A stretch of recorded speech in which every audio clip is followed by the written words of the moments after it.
سری نگر کے علاقے چوٹا بازار میں قابض بھارتی فوجیوں کے ہاتھوں وحشانہ قتل عام کی تلخ یادیں 3 دہائیاں گزرنے کے باوجود ابھی بھی کشمیریوں کے دل و دماغ میں تازہ ہیں۔ بھارتی paramilitary central reserve police force یا CRPF کے اہلکاروں نے 11 جون 1991 کو چوٹا بازار سری نگر میں نہتے شہریوں پر فائرنگ کر کے 32 کشمیریوں کو شہید اور 22 کو زخمی کر دیا تھا۔ شہید ہونے والوں میں دکاندار، راہگیر، ایک 75 سالہ خاتون اور ایک 10 سالہ بچہ بھی شامل تھا۔ کل جماعتی حریت کانفرنس نے سری نگر میں جاری ایک بیان میں شہداء کو خراج عقیدت پیش کرتے ہوئے بھارتی فوجیوں کے ہاتھوں کشمیریوں کے قتل عام کے تمام واقعات کی غیر جانبدارانہ تحقیقات کا مطالبہ کیا ہے تاکہ مجرم اہلکاروں کو قرار واقعی سزا دی جا سکے۔ کل جماعتی حریت کانفرنس نے بھارت پر زور دیا ہے کہ وہ کشمیر کے بارے میں اقوام متحدہ کی قراردادوں پر عمل درآمد کرے۔ کل جماعتی حریت کانفرنس کی آزاد جموں کشمیر شاخ نے چوٹا بازار سری نگر قتل عام کے شہداء کو ان کے یوم شہادت پر خراج عقیدت پیش کرنے کے لیے اسلام آباد میں ایک تعزیتی اجلاس منعقد کیا۔ مقررین نے جنگی جرائم میں ملوث بھارتی فوجیوں کے خلاف سخت کارروائی اور قتل عام کے واقعات کی غیر جانبدارانہ تحقیقات کا مطالبہ کیا۔ شہدائے چوٹا بازار سری نگر کو خراج عقیدت پیش کرتے ہوئے پاسبان حریت جموں کشمیر کے چیئرمین عزیر احمد غزالی نے اقوام متحدہ سے اپیل کی ہے کہ وہ غاصب بھارتی فوجیوں کے ہاتھوں نہتے شہریوں کے اجتماعی قتل عام کی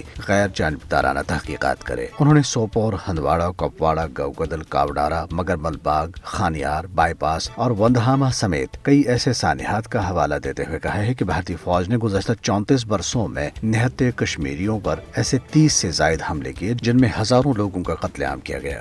بھارتی پولیس کی شیلنگ سے 2010 میں شہید ہوئے 12ویں جماعت کے طالب علم طفیل متو کے اہل خانہ بھی آج تک انصاف سے محروم ہیں۔ طفیل متو ٹیوشن سے گھر واپس آتے ہوئے بھارتی پولیس کی جانب سے فائر کیا گیا آنسو گیس کا گولہ لگنے سے شہید ہوا تھا، جس کے خلاف علاقے میں بڑے پیمانے پر بھارت مخالف مظاہرے شروع ہو گئے تھے جو کئی مہینوں تک جاری رہے۔ اس دوران بھارتی فورسز نے پرامن مظاہرین کو نشانہ بناتے ہوئے 125 سے زائد شہریوں کو شہید کر دیا تھا۔ دنیا اسنا بھارتی فوج نے مقبوضہ جموں کشمیر کے ضلع پلوامہ میں 3 کشمیری نوجوانوں کو گرفتار کر لیا۔ نوجوانوں کو ضلع کے علاقے نہامہ میں محاصرے اور تلاشی کی ایک روایتی کارروائی کے دوران گرفتار کیا گیا۔ پونچھ، راجوری، سانبا اور ڈوڈا اضلاع میں بھی فوجی کارروائیاں کی گئیں۔ نئی دلی میں ایک پارک کی دیواروں پر فری کشمیر کے پیغام والی تحریر سے سوشل میڈیا پر ایک بحث چھڑ گئی ہے، جبکہ بہت سے لوگوں نے پیغام کی تعریف کی ہے۔ یہ اپنی نوعیت کا پہلا واقعہ نہیں ہے بلکہ ماضی میں بھی بنگلورو اور شیواجی نگر سمیت کئی بھارتی شہروں میں اسی طرح کے پیغامات تحریر کیے گئے۔ دلی پولیس نے اس سلسلے میں نامعلوم افراد کے خلاف مقدمہ درج کر لیا۔